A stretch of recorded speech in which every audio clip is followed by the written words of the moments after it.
Good evening, chairperson, ladies and gentlemen. Little Samira is only 16 years old, the same age as me. But when her family home in Baghdad was sprayed with bullets, she was forced to flee to Syria and then Australia. Her family had no identification papers, making them stateless.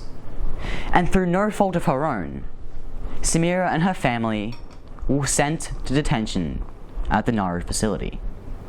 That's no Thursday night shopping with their friends, no hockey trainings in the mornings, no going to the beach on the weekend.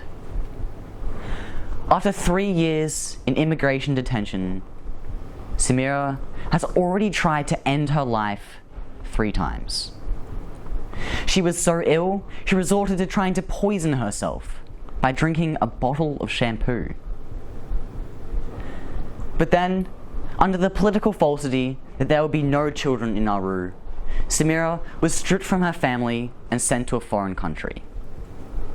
But little did she know that when she was wrenched from her family and sent to the United States, she would carry with her $12,000 of debt that she had to pay off while working minimum wage. Samira and her family fled Baghdad to escape persecution. Yet we, as Australians, have sent her to a place that is worse than the war-torn home she left. Ladies and gentlemen, how can we, the international community, establish more effective coordination in the processing of asylum seekers?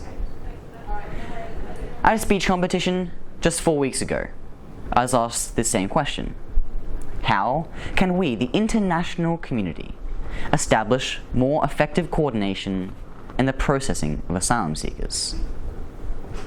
But at the end of the day, the answer lies in the question itself. Coordination in the processing of asylum seekers. Does this terminology not seem dehumanizing? Are asylum seekers factory-made objects needing to be processed? No, these are people like Samira who had to flee their families and their homes to save their lives. These are people like Samira who need our help. Yet still, asylum seekers remain the targets of governments around the world, the animalistic terrorists who come to steal our jobs and destroy our culture, the victims of fear-mongering populist regimes. The asylum seeker crisis is a modern epidemic, but not because of the asylum seekers, or even the reasons they must flee their homelands, but in the way we think and the way we treat asylum seekers. Which leads to my overall mission. We need to change global mentality and be more humane towards those who've been forced from their homelands. But how do we achieve our mission of changing global mentality? How do we affect today's leaders? Simply, we don't. We make an investment into our future, and we educate the youth so that 7-year processing periods never occur again. First, we the youth in this room band together to form a movement, a campaign, a youth Quake to change how all people think about asylum seekers. It will be called the Youth Quake Asylum Action Plan. The first step in this plan is to train a team of young people who travel from school to school with Youth Quake Asylum Action workshops that promote better respect and empathetic understanding amongst the international community. Then, in step 2, we youth do what we do best.